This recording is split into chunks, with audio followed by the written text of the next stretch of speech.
So now let's look at some more efficient ways of solving logarithmic equations. So let's review what we did last time. So here, example 4 says solve 4 times log base 5 of 2x equals 6. We're going to approximate our answers. So my very first step, just like with exponentials, when I see a log here, I should think I need to isolate the log. So my first step is to divide both sides by 4. So the left side simplifies to log base 5 of 2x equals 3 halves. So now I've isolated the logarithm part all by itself. So now I can apply some strategies. The first strategy, the one we focused on in section 5.4, was using the definition, right? So because the variable is in the log, we're going to change the equation to its equivalent exponential form. So remember, the base of the log is the base of the exponent, and then I'm going to cross. So this is 5 to the 3 halves equals 2x. If I put this into my calculator, I have a decimal that never ends in my calculator, right? So if I wrote this down, it would be an approximation. I never want to approximate in the middle of a problem. So since it doesn't, I'm going to go and divide by both sides by 2 first. So if I divide the right-hand side by 2, that just leaves me with x. So now I can put 5 to the 3 halves in my calculator and then say divided by 2. And you should get approximately 5.59. So the other strategy that we looked at for solving logarithms, we looked at the definition strategy, and then we also looked at exponentiating both sides. So do y'all remember what that means? That means we're going to say 5 raised to this equals 5 raised to this. So exponentiating means that we're going to turn both sides of the equation into powers. And the base that we're going to choose needs to be the same base as the log. So this is going to be 5 raised to the log base 5 of 2x equals 5 raised to the 3 halves. Now, do y'all remember the property that we learned last time? A raised to the log base a of x equals x. If the base of the exponent and the base of the log are the same, then my answer is just whatever I'm taking the log of. So this turns into a 2x. So 2x equals 5 to the 3 halves. Divide both sides by 2. Notice, same thing. So if I put this in my calculator, I should also get approximately 5.59. Okay, so let's look at example 5. So we're going to solve log of 20x squared equals 5. The log is already all by itself, so we can go ahead and exponentiate both sides. Since my log here is a base 10, because this is the common log, remember, if there's nothing here written for the base, we assume it to be a 10. That's what we're going to use to exponentiate both sides. So we have 10 raised to the log 20 times x squared equals 10 to the 5th. So now we can use this property, right? My base of my exponent is the same as the base of my log, so that's just 20x squared equals 10 to the 5th. So what kind of equation is this? What does this x squared tell me? This is a quadratic, right? So since this is a quadratic equation, I can go ahead and isolate the x squared because I don't have a bx term. So I can go ahead and isolate the x squared. So I'm going to divide both sides by 20. So I have this x squared equals 5,000. I went ahead and put 10 to the 5th divided by 20 into my calculator. And now I can apply the square root property and I get x equals positive or negative square root of 5,000.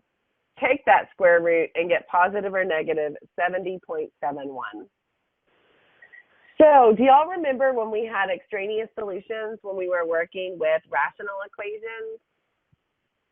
This can also happen when we use properties to help us simplify logarithms. So it's always a good idea to check your solutions. But when we're using techniques that use those properties, we need to make sure that we check. We have to check. So I'm going to substitute in the square root of 5,000. And if you put this entire expression into your calculator, you should get 5. And I'm also going to substitute negative square root of 5,000. And if you put this into your calculator, you should get 5. Now, if you put in the decimal approximation instead of the square root of 5,000, you'll get a number very close to 5. So just be aware, if you put in approximations instead of exact answers, these could be off just a little bit. Okay, example 6, solve log base 7 of 4x over x plus 3 equals log base 7 of x. So these are both log base 7. So I'm going to go ahead and exponentiate both sides. I'm going to use the base 7 for my exponent. And then see what happens. This left side simplifies to just what I'm taking the log of. Same thing on the right side. So now I have 4x divided by x plus 3 is equal to x. Notice this is a rational equation. We've solved rational equations, right? So we know if we have an x in our denominator, we need to multiply by what? The LCD. Well, there's only one factor, and that factor is x plus 3. So I'm going to multiply both sides of my equation by x plus 3. Notice here on the left, my x plus 3's cancel, and I'm left with just 4x. And then on the right side, I distributed the x, and I got x squared plus 3x.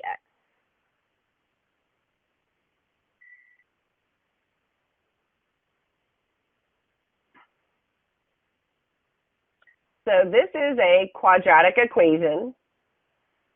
So that means that I can either factor, square root principle, or the quadratic formula. Well, I have a bx term, so I cannot use the square root principle. So if I factor or if I use the quadratic formula, either one, I have to make it look like what? 0 equals ax squared plus bx plus c. So I'm going to go ahead and subtract 4x from both sides of the equation here.